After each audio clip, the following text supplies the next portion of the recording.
right now. At this very second, you are locked in a room with your life's greatest enemy. You can't see him, you can't touch him, but he knows absolutely everything about you. He knows your deepest fears, your most embarrassing memories, and your weakest points. And the worst part? This enemy never sleeps. He whispers in your ear. While you sip your morning coffee, he screams when someone gives you a dirty look at work, and the moment your head hits the pillow at night, he drags you down into that dark dungeon. That enemy is your own mind. If you've ever found yourself staring at the ceiling at 3 a.m. in the pitch black, wide awake because you're replaying a mistake you made 3 years ago, or obsessing over a catastrophe that might happen 5 years from now, then you know exactly what I'm talking about. The modern world calls this overthinking, but the greatest philosophers of antiquity gave it a much more terrifying name, the slavery of the mind. But what if I told you there is an escape map from this slavery? I'm not talking about those useless pieces of advice like just relax or don't you worry about it. I'm talking about a 2,000-year-old, battle-tested art of mental defense used by Roman emperors on the battlefield, by exiled philosophers in their solitude, and by history's greatest leaders in moments of crises. Today, we are going to bend those prison bars and step outside. We are going to stop your mind from being a warden that tortures you and turn it into a loyal soldier that serves you. If you're ready, sit back and prepare to declare your mental independence. Let's begin. First, let's properly define what we are fighting. Most of us confuse overthinking with being detail-oriented, having analytical intelligence, or simply being prudent. We tell ourselves this lie. I'm just considering every possibility. I'm trying to be prepared. No, my friend. What you are trying to do isn't preparation. What you are doing is mental torture. Healthy thinking stops when it finds a solution to a problem, and then it takes action. Overthinking never stops. It doesn't produce solutions. It only invents new problems. The Roman philosopher Seneca, nearly 2,000 years ago, as if he foresaw today's notification-filled, hyperactive world, said this: "We suffer more in imagination than in reality." Think about that. What exhausts you isn't the events themselves. What exhausts you is the endless commentary, the analysis, and the scenarios your mind manufactures about those events. Overthinking usually fights on two main fronts: the ghosts of the past and the monsters of the future. On one side, you have rumination. Your mind constantly rewinds the tape. Why did I say that? I wish I hadn't made that decision that day. Did they think I was stupid? This is trying to rewrite a history that cannot be changed. The Stoics would call this beating a dead horse. What happened has happened. But by reliving that moment over and over, your mind causes you to feel a single pain thousands of times. On the other side, there is worry. This is the kingdom of what if. What if things go wrong? What if I get rejected? What if the economy crashes and I lose my job? The desire to control the future is the modern human's greatest curse. By trying to calculate variables that are out of our hands, we consume the energy of the present moment. This has a physical cost, too. You don't just stress out. Your stomach knots up. Your shoulders rise to your ears. You clench your jaw so hard you wake up with pain. Your body reacts as if it's actually fighting in the fake battlefield your mind created. At the root of overthinking lies the universe's greatest illusion: the belief that we can control everything. We have no tolerance for uncertainty. We want to know the answer to every problem right now. We want to manage life like an Excel spreadsheet, every cell filled, every formula error. But life is not an Excel spreadsheet. Life is a turbulent ocean, and you cannot control the ocean. You can only control your sails and your rudder. The overthinking mind is like a captain trying to stop the waves. Hits tiret, he gets worn out, and eventually, he drowns. The Stoic mind is the captain who accepts the existence of the waves and focuses on how to sail the ship. So, if you were that captain, how would you steady the ship in this storm? Let's move to 7 practical, actionable, and tested methods to break this vicious cycle of the mind in silence. That ceaseless voice, these aren't theoretical ideas. They are life-saving strategies. Strategy 1. Externalize the mind. The first, and perhaps the most powerful rule is this: Dante. Keep your thoughts inside your head. Do you know why? Because your mind is a terrible office. It's dark, it's messy, and it echoes. When a thought stays inside the mind, it bounces from wall to wall like a ping-pong ball. With every bounce, it speeds up. It gets bigger. A tiny worry turns into a massive catastrophe scenario within an hour in the echo chamber of the mind. Think of the Stoic emperor Marcus Aurelius. He was ruling the Roman Empire. Wars, plagues, betrayals. If anyone had the right to overthink, it was him. So, how did he cope with this pressure? By writing. The legendary book we know today as Meditations wasn't actually written to be published. That book was a meeting Marcus held with his own mind. The moment you put a thought on paper, you objectify it. While it's in your head, that thought is you. But when you write it down, it becomes an it. You can look at it from the outside. You put distance between you and the thought. When you write, "I feel inadequate" on paper, your mind automatically asks, "Really? What's the evidence? Or are you just tired?" How do you apply this? Every morning, or during those late night hours when your mind talks the most, grab a physical pen and paper, and just write nonstop for 5 minutes. I'm so tense right now. I wish I hadn't sent that email. There's a presentation next week and I'm scared. Vomit it all out. Clear your mental RAM. When you write, you will see that most of those giant monsters scaring you are just a few harmless sentences on paper. Strategy 2. The worry appointment. Our second strategy is about time management, but not work time worry. Time.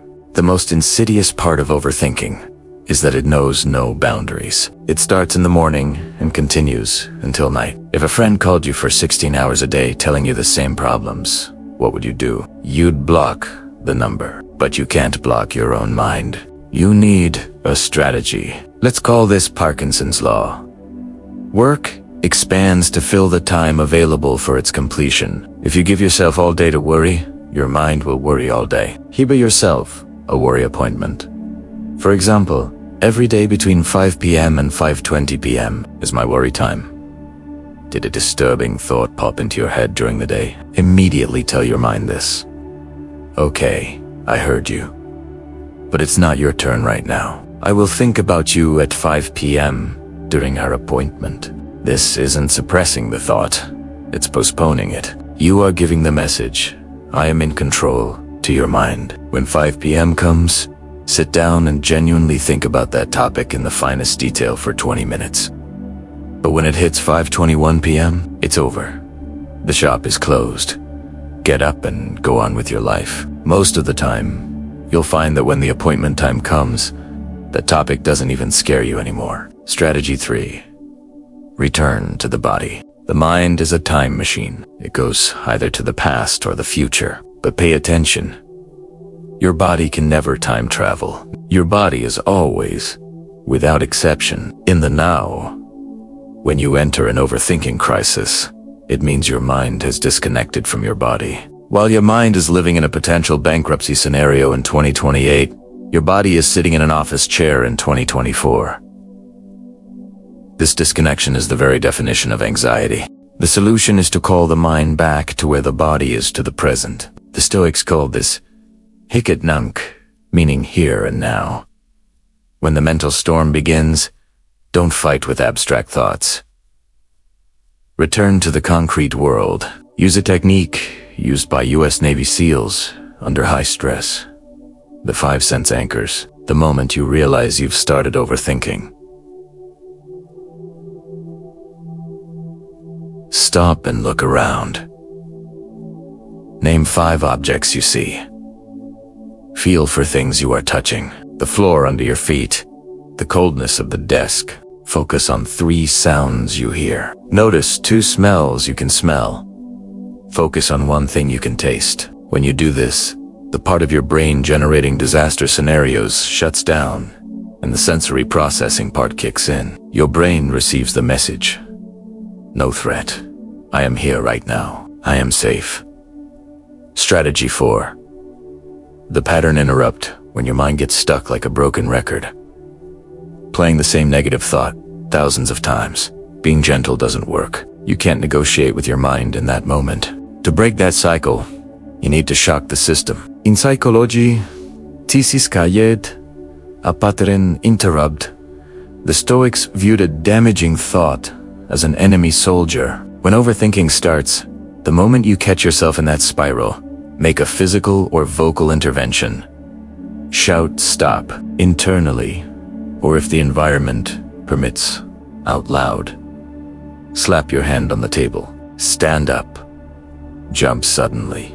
Why does this work? Because when the brain hears a physical shock or a sudden sound, its survival mechanism suspends the current thought process and focuses on the new stimulus. That momentary interruption gives you the microsecond you need to take back the steering wheel. Imagine a giant red stop sign in your mind. Just like in traffic. When that thought starts coming, lower the sign. Think of it like a game. Your mind throws you a ball. You don't have to catch it. You pop the ball by saying stop. Strategy 5. Destroy the perfectionism. Trap. The biggest fuel for overthinking is perfectionism. Perfectionism isn't about having high standards. It is fear wearing a fancy mask. Fear of making mistakes. Fear of being criticized. You want to know every detail before making a decision. But as Seneca said, while we wait for life, life passes us. While you are trying to make the best plan, someone else has already set off with a good enough plan. While you are drawing the flawless route, that person learned while walking the path. Overthinking breeds where there is an action. Action is the antidote to thought. Set this rule for yourself. There are no perfect decisions. Only decisions made and their consequences. Remember that famous mantra of American entrepreneurship culture, done is better than perfect. If your mind locks you up asking, what if I do it wrong? Give it this answer. If I do it wrong, I'll fix it. But if I don't do it, I learn nothing. Waiting feeds doubt. Taking action builds confidence. Take a tiny step to break that analysis paralysis in your mind. Just write a draft of that email. Just put on your running shoes. Once you move into physical action, the brain switches from analysis mode to execution mode. And in execution mode, there is no room for over. Strategy 6. Catch the emotion, not the thought. This strategy requires a bit of detective work. Overthinking is actually a symptom. The real disease is a deep-seated emotion. Those sentences spinning in your mind like, should I not have said that day? Are actually smoke. Where there is smoke, there is fire. That fire is an emotion you have suppressed or avoided facing. Most people try to beat overthinking by fighting the thoughts.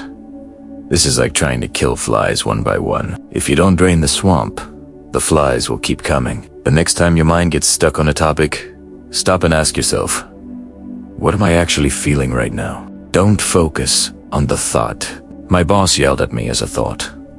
But what is the thing you are feeling? Is it fear? Is it shame? Is it anger? Something magical happens the moment you name the emotion, while the emotional center in your brain is sounding the alarm.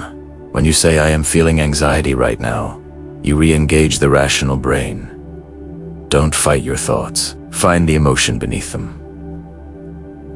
I am thinking about this topic so much right now because I am afraid of feeling inadequate. When you admit this, the noise in your mind quiets down because the message has been received. Strategy 7, Premeditatio Malorum, and we arrive at the final, perhaps the most powerful Stoic technique, premeditation of evils. The modern world always tells us, think positive. The Stoics say, think of the worst so you won't fear it.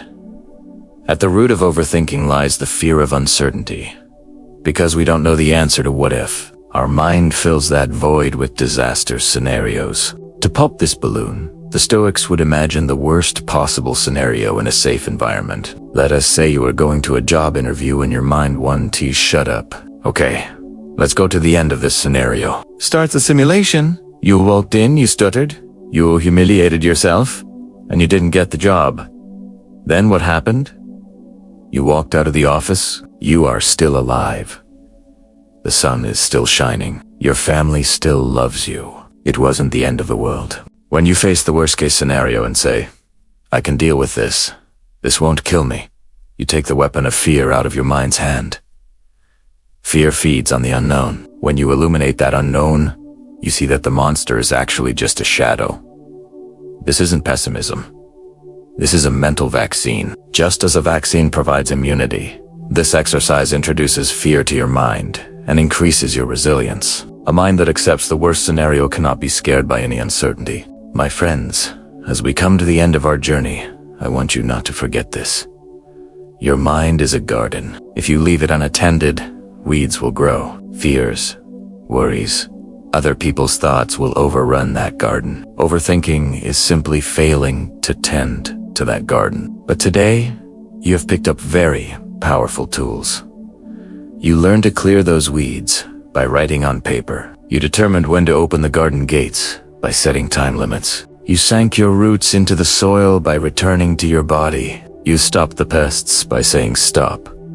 You planted the garden by taking action. You understood what the soil needed by noticing the emotions. And you took precautions against storms by preparing for the worst. These things won't happen in a day. Training the mind is like building muscle. You can't go to the gym today and lift 200 pounds, but if you go every day, a year from now, that weight will feel like a feather. Your mind is not your master. It is your most powerful tool. You must drive it. Take the wheel. When that inner voice starts talking, smile and say, "Thank you, but I'm getting back to work now." Remember, life flows not inside your mind, but outside. And this life is too short to miss, too beautiful to worry about. Let's end with the words of Marcus Aurelius. The happiness of your life depends upon the quality of your thoughts. Choose your thoughts, choose your life. Now, put the phone or computer aside. Take a deep breath and do that thing you need to do. Don't think, just do. Stay stoic, stay strong. If this video helped you reclaim even a little bit of mental space today, please hit that like button. It really helps this wisdom reach others who are fighting their own silent battles. Drop a comment below and let me know which of TC7 strategies are you going to try first. I'd love to hear your story. And finally, if you know someone who is drowning in their own thoughts, share this video with them. Sometimes, the best gift you can give is a little bit of clarity. Don't forget to subscribe and ring the bell so you don't miss the next step in our journey. Let's build a stronger mind together. See you in the next one.